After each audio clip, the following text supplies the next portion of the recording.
Assalamualaikum warahmatullahi wabarakatuh. Kembali lagi di channel Sukotireng. Di kesempatan kali ini saya akan membawakan sebuah cerita yang berjudul Kembalikan Kepala Bayiku. Cerita ini ditulis oleh akun Facebook bernama Autor Senja. Bagi kalian yang ingin bacanya secara langsung, bisa kunjungi link yang sudah sertakan di kolom deskripsi. Sebelum cerita ini dimulai, jangan lupa untuk like, komen, dan subscribe channel ini.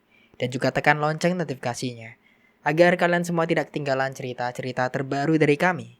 Tentunya tak usah berlama-lama lagi. Langsung saja kita masuk ke ceritanya.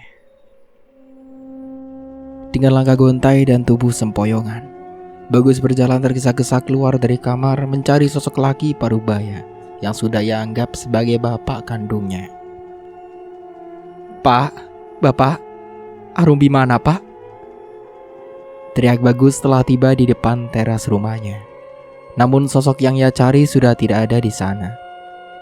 Melihat Broto sudah tidak ada lagi di sana, Bagus semakin kalang kabut, berlari ke sana kemari mencari laki-laki parubaya itu.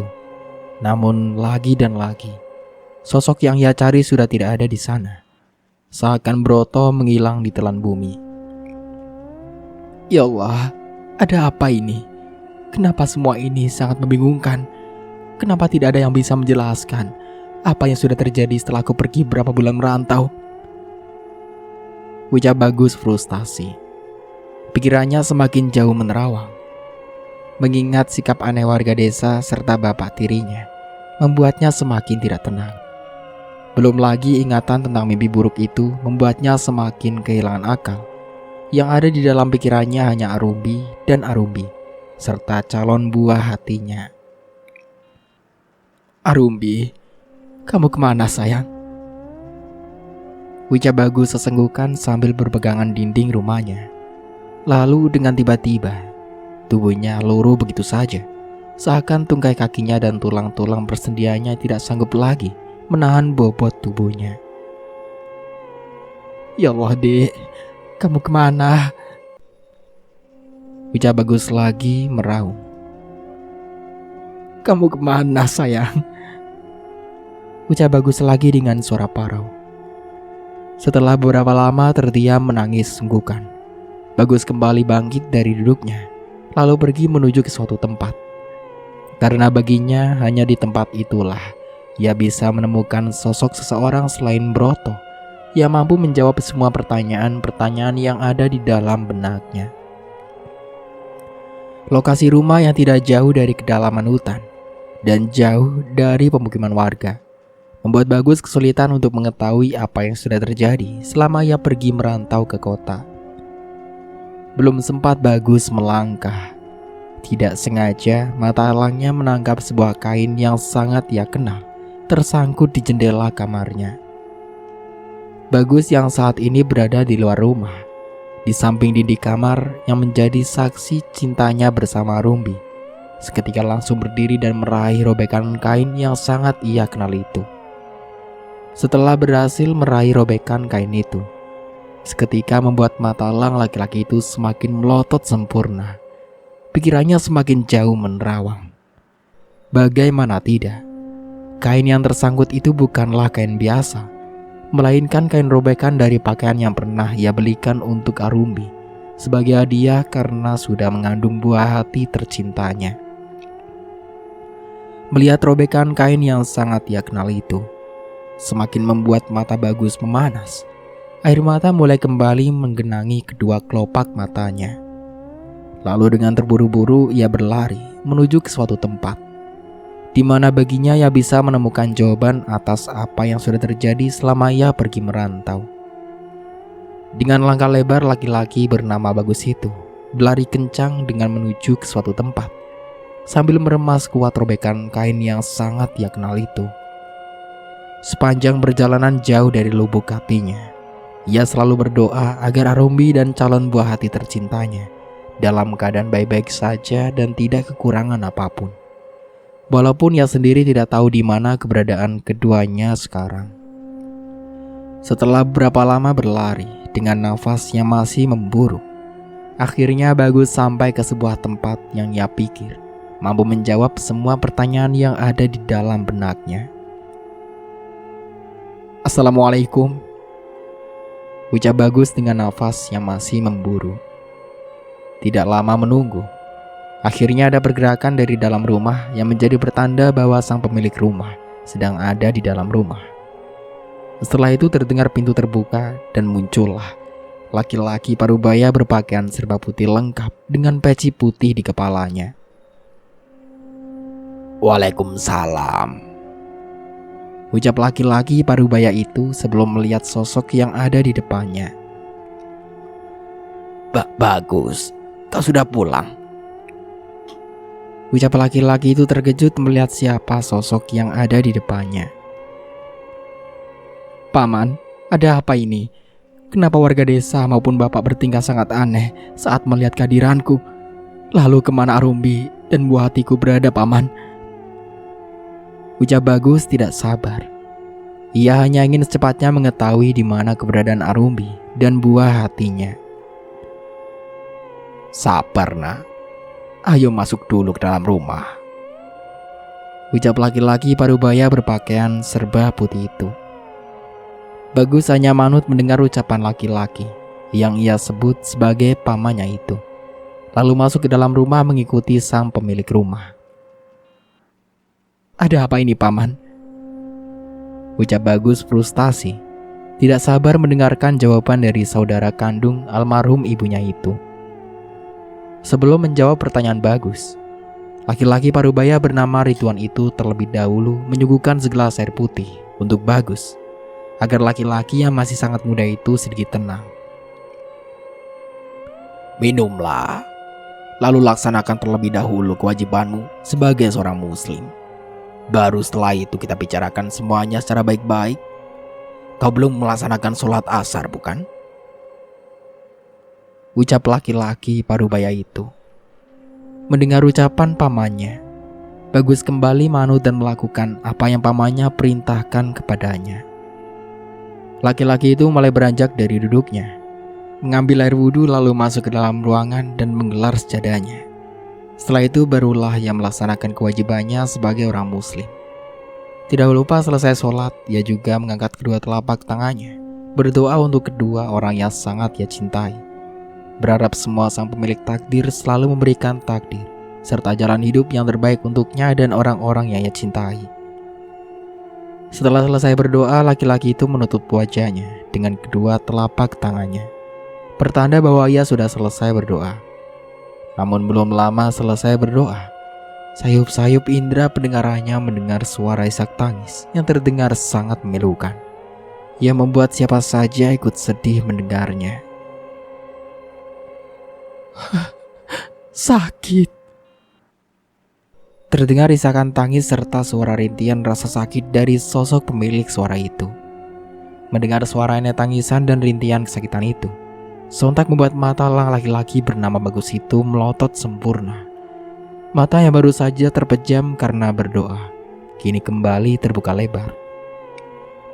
Pelan-pelan ia menoleh ke belakang, karena menurut indera pendengarannya suara itu tepat berada di belakangnya.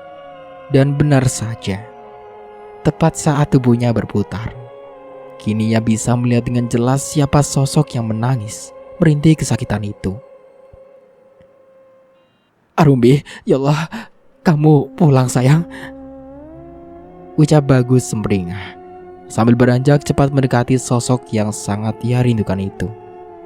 Bagus rasanya ingin sepatnya langsung memeluk sosok wanita yang ada di hadapannya. Namun langkahnya harus terhenti dan mengurungkan niatnya untuk memeluk wanita yang sangat ia cintai itu. Bagaimana tidak? Bagus begitu terkejut melihat penampilan Arumbi yang begitu sangat berantakan.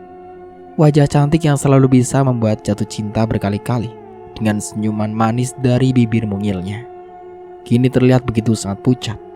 Tubuhnya yang basah kuyup, dengan rambut acak-acakan serta baju dress berwarna putih yang Bagus belikan sebagai hadiah karena sudah mengandung buah hati tercintanya, robek sana sini penuh dengan kotoran lumpur. "Ya Allah, apa yang sudah terjadi denganmu, Dek? Kenapa keadaanmu seperti ini?"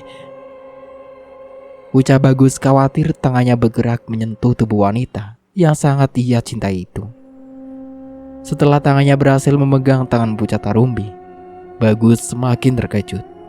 Tubuh Arumbi terasa begitu sangat dingin dan pucat, seperti tidak ada aliran darah dari tubuh wanita itu.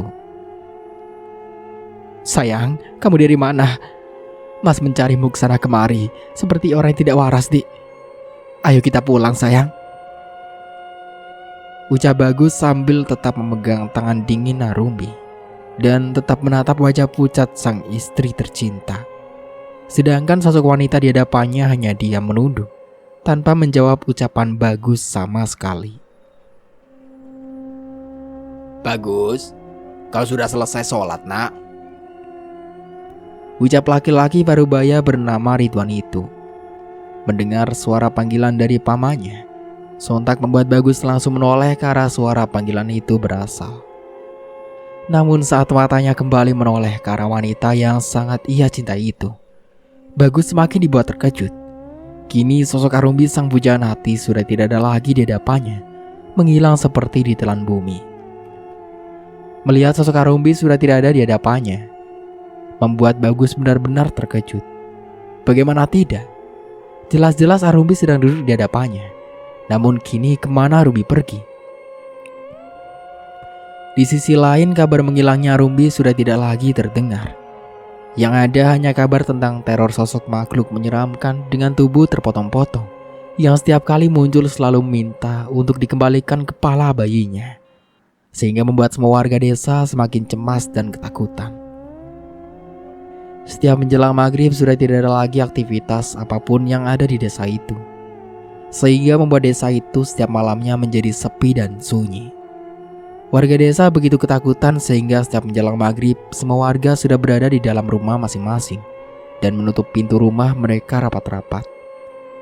Tidak hanya itu, kabar tentang teror sosok makhluk yang selalu meminta kepala bayi itu kini sudah sampai ke telinga keempat anak buah Santoso, membuat mereka mulai merasa cemas dan ketakutan. Satu persatu anak buah Santoso mulai mendapatkan teror dari sosok makhluk yang sangat menyeramkan itu, yang tidak lain dan tidak bukan adalah sosok Arumbi sang kembang desa yang mereka habisi secara tidak manusiawi. Kini keempat anak buah Santoso sedang berkumpul membahas tentang teror yang ada di desa itu. Mereka takut sosok itu adalah wujud Arumbi yang ingin menuntut balas atas kematiannya dan juga bayi yang ia kandung. Wan, apa kau sudah mendengar tentang teror yang ada di desa ini?" tanya Budi yang tidak lain adalah salah satu anak buah Santoso yang ikut terlibat atas kematian Arumbi sang kembang desa. "Sudah, kenapa? Apa kau takut?" Kini Wawan yang justru balik bertanya kepada rekannya sambil memegang minuman yang memabukkan itu. "Tidak. Bagaimana sosok yang meneror itu adalah sosok Arumbi yang kita bunuh secara tragis?" jawab Budi beralasan. "Alah, sama setan aja takut. Kalau perlu, sini muncul, biar tak perkosa lagi baru tahu," ucap Joko yang tiba-tiba muncul. "Betul itu, Jok. Bila perlu, kita perkosa lagi secara ramai-ramai," ucap Doni sambil mengisap rokoknya dengan santai.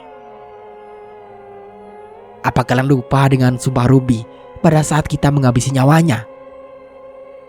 ucap Budi lagi bergidik ngeri, mengingat kalimat terakhir yang Arumbi ucapkan pada saat itu. Mendengar ucapan Budi barusan, seketika membuat ketiga temannya itu terdiam dan mulai mengingat kembali kejadian pada malam itu. "Sudahlah, tidak perlu diambil pusing. Lagian mana ada setan bisa menghabisi nyawa manusia," ucap Joko berusaha bersikap santai. "Bukan begitu. Aku hanya takut bagaimana perbuatan kita diketahui semua orang," ucap Budi berusaha bersikap santai, walaupun sesungguhnya dirinya mulai dilanda rasa takut. "Rahasia ini akan tetap aman jika kau diam. Sudahlah, aku mau pulang. Istriku sudah pasti menunggu di rumah," ucap Wawan yang mulai sempoyongan. Kau yakin mau pulang dalam keadaan mabuk seperti ini? Tanya Joko kepada rekannya itu. Ya, kenapa? Sudahlah minggir, aku mau pulang. Ucap Wawan lagi dengan tubuh yang sudah tidak seimbang. Belum sempat ketiga rekannya membalas ucapannya. Kini Wawan sudah pergi melenggang dan melangkahkan kakinya dengan tubuh seperti terombang-ambing akibat minuman haram yang baru saja ia tegak. Hahaha, sama setan saja takut. Sini kalau berani, muncul. Ucap Wawan menantang sambil tertawa tidak jelas. Tidak lama setelah berucap seperti itu, entah muncul dari mana, tiba-tiba ada seorang wanita cantik bertubuh montok dengan pakaian sedikit terbuka muncul di hadapan Wawan membuat laki-laki mata keranjang itu tidak berkedip sama sekali sambil meneguk salivanya berkali-kali. Abang, panggil wanita cantik itu dengan suara mendayu-dayu. Iya Neng, kenapa? Jawab Wawan gelagapan dengan mata yang masih tetap melihat ke arah dada wanita yang memakai pakaian sedikit terbuka itu. Ningrum boleh minta tolong bang? Tanya wanita itu bergelayut manja di lengan Wawan, membuat laki-laki itu meneguk salivanya berkali-kali. Minta tolong apa Neng? Tanya Wawan sambil sesekali menatap ke arah belahan dada wanita cantik itu. Tolong anterin Ningrum pulang bang. Ucap gadis itu sambil mengelus tubuh laki-laki mata keranjang itu, membuat tubuh laki-laki itu bergetar senang. Mau diantar kemana Neng? Tanya Wawan sumringah dengan pikiran kotornya. Rumah Ningrum tidak jauh dari desa ini bang.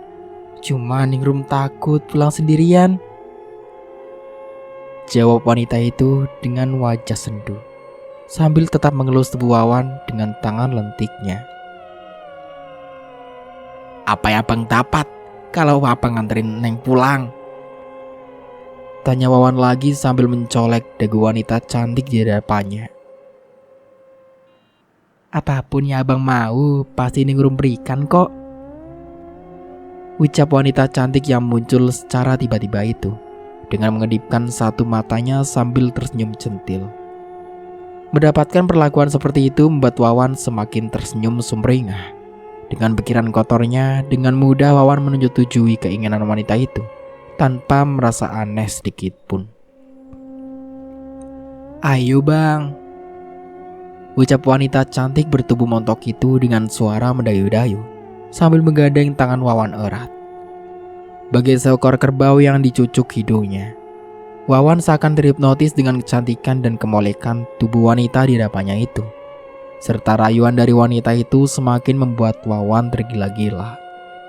Tanpa ragu sedikit pun Wawan mengikuti langkah kaki wanita itu, tanpa mempertanyakan lagi kemana wanita itu membawanya pergi.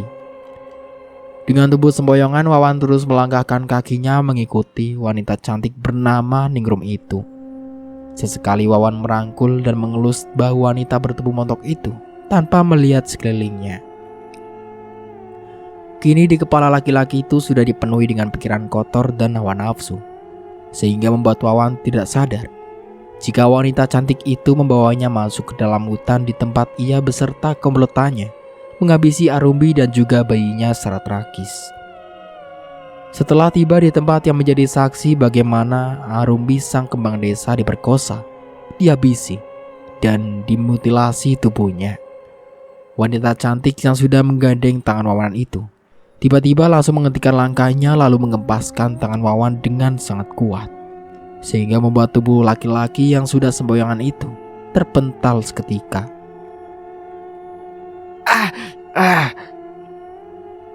Rintih Wawan meringis kesakitan, dengan mulut mengeluarkan darah segar akibat tubuhnya yang terpental kuat, membentur akar pohon besar di mana tempat Arumbi terjatuh pada saat itu. Apa itu sakit abang Wawanku sayang?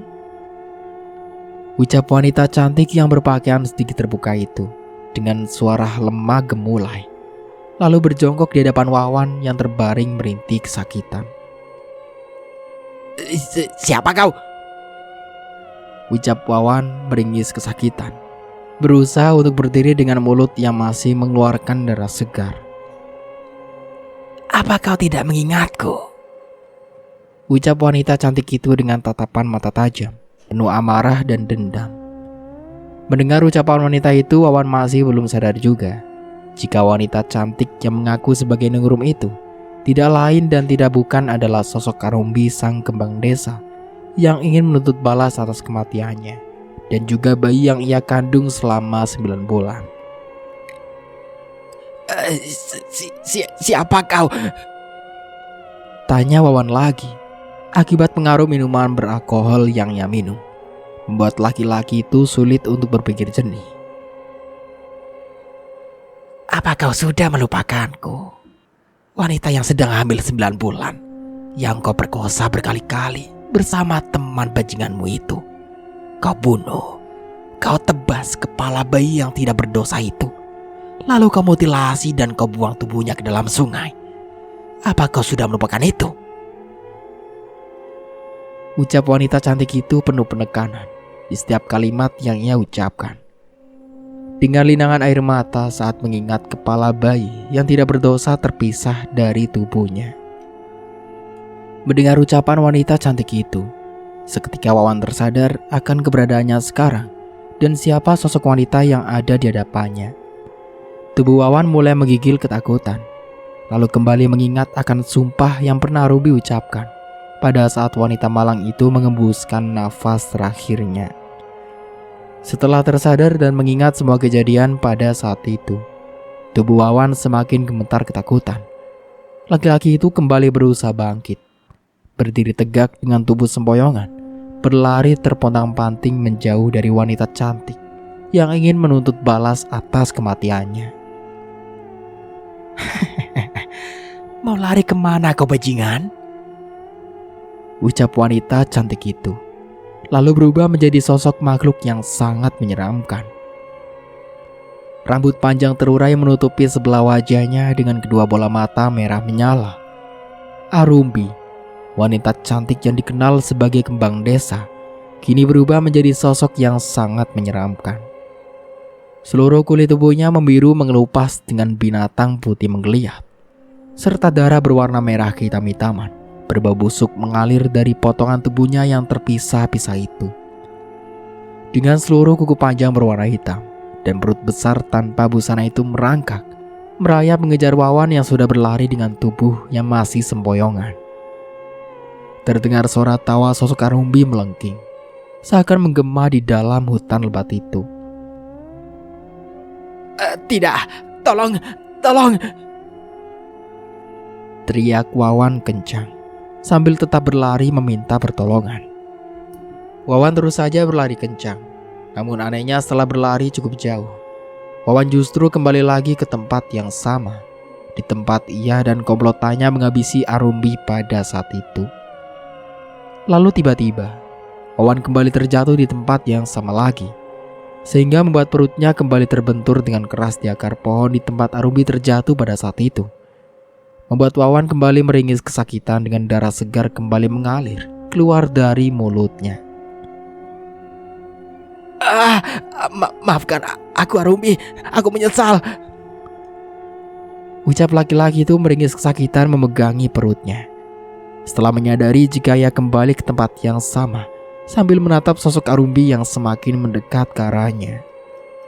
Kini sosok Arumbi dengan wujud yang sangat menyeramkan itu sudah berada di hadapan Wawan, membuat laki-laki itu semakin menggigil ketakutan, lalu kembali memohon agar sosok Arumbi mau memaafkan kesalahannya. Ampuni aku Arumbi, maafkan aku. Ucap Wawan kembali mengibah dengan suara terbata-bata. Mendengar laki-laki di hadapannya mengibah dan memohon ampun, justru membuat sosok Arumbi tertawa melengking. Tidak ingatkah kau dulu, aku juga pernah mengibah, memohon agar kalian melepaskanku dan juga bayiku. Tapi apa yang kalian lakukan? Ucap sosok Arumbi melengking dengan tatapan mata tajam merah menyala, penuh amarah dan dendam. Lalu dengan cepat tangan dengan kulit membiru mengelupas beserta kuku panjang berwarna hitam itu, menarik alat vital Wawan dengan sekali sentakan, membuat bagian tubuh yang sangat berharga bagi laki-laki itu terpisah dari tempatnya. Seketika darah segar mengucur keluar dari alat vital yang sudah terpisah itu, membuat laki-laki itu berteriak kencang. Ah! Melihat Wawan merintih kesakitan, sosok Karumbi semakin tersenyum menyeringai, lalu membuang alat vital yang masih berada di tangannya itu ke sembarang arah.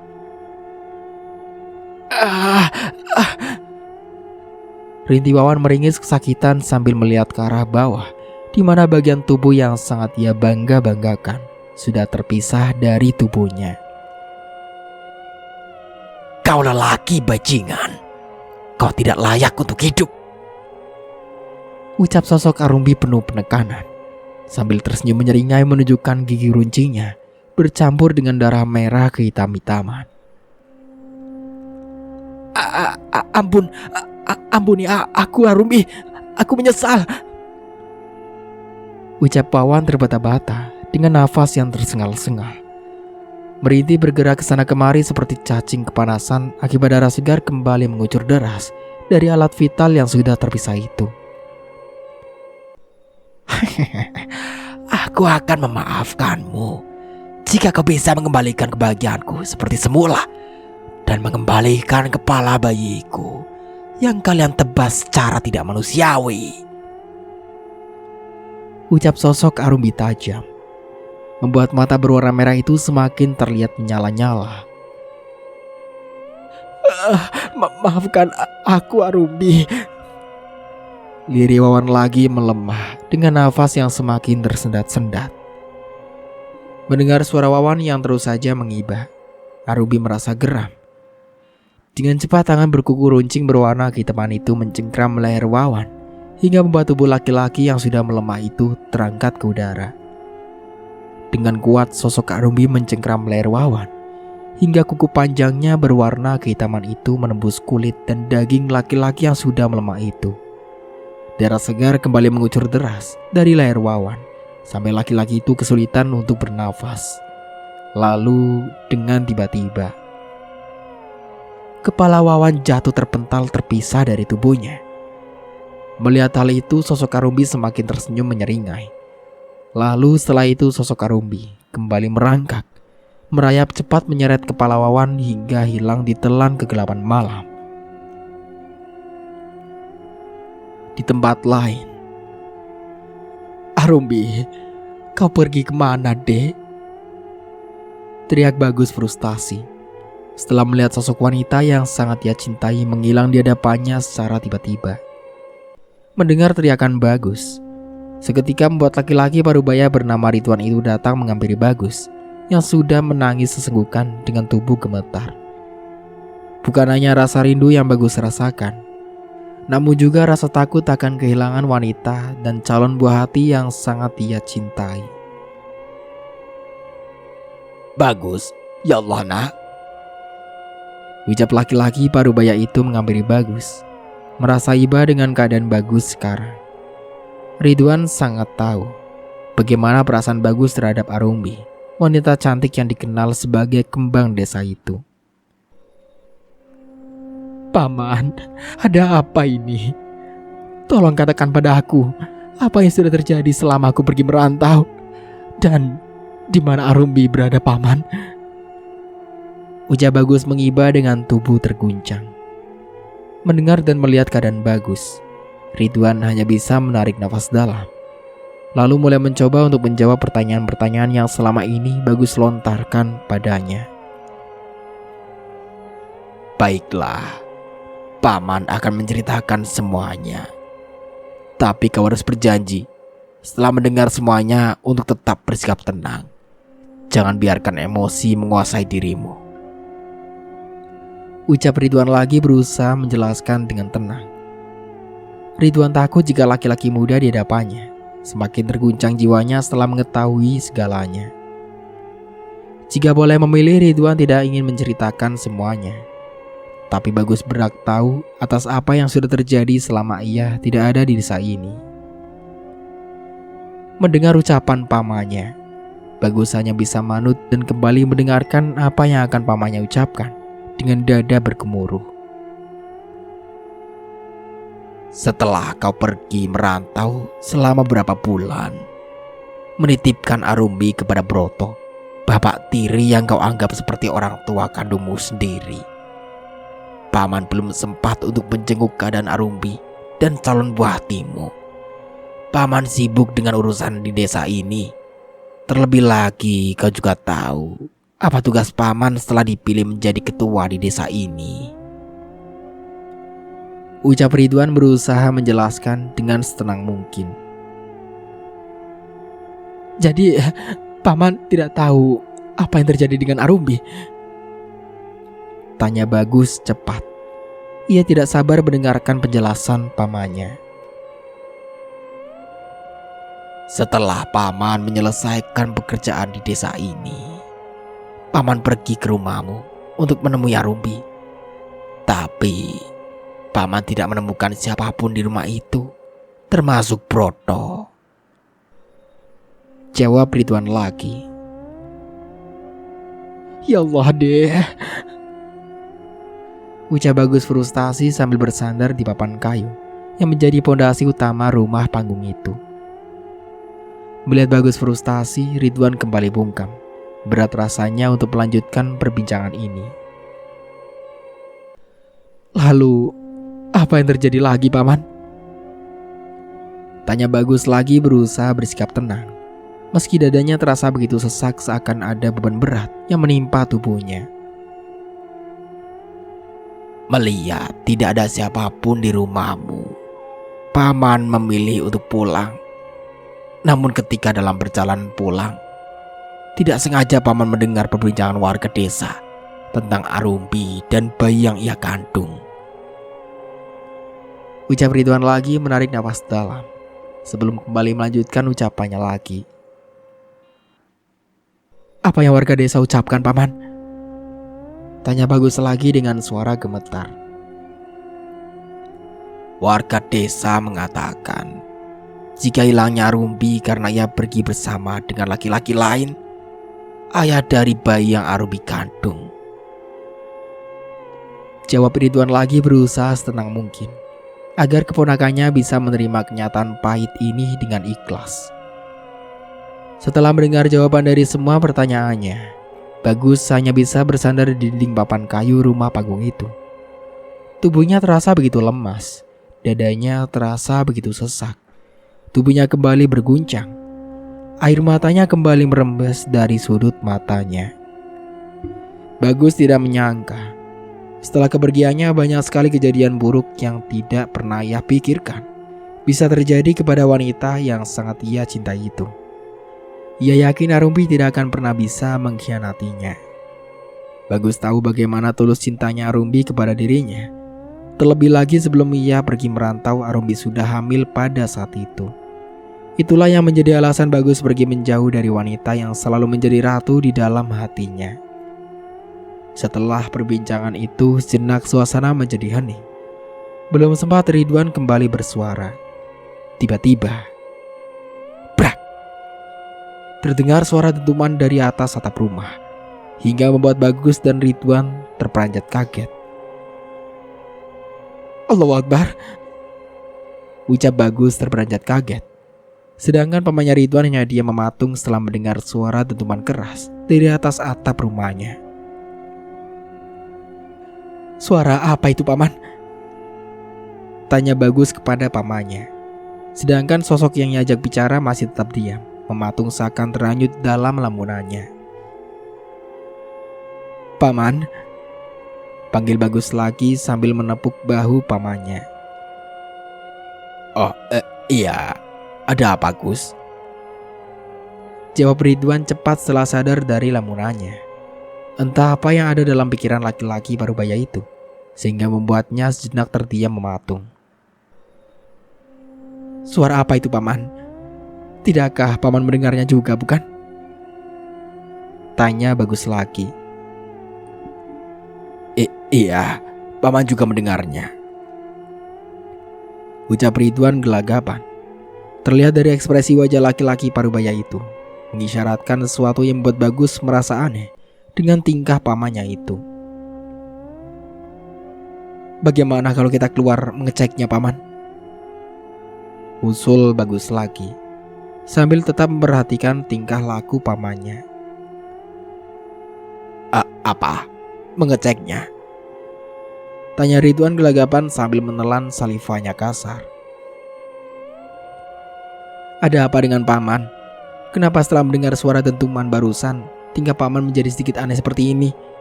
Apa ada hal lain lagi yang Paman sembunyikan dariku?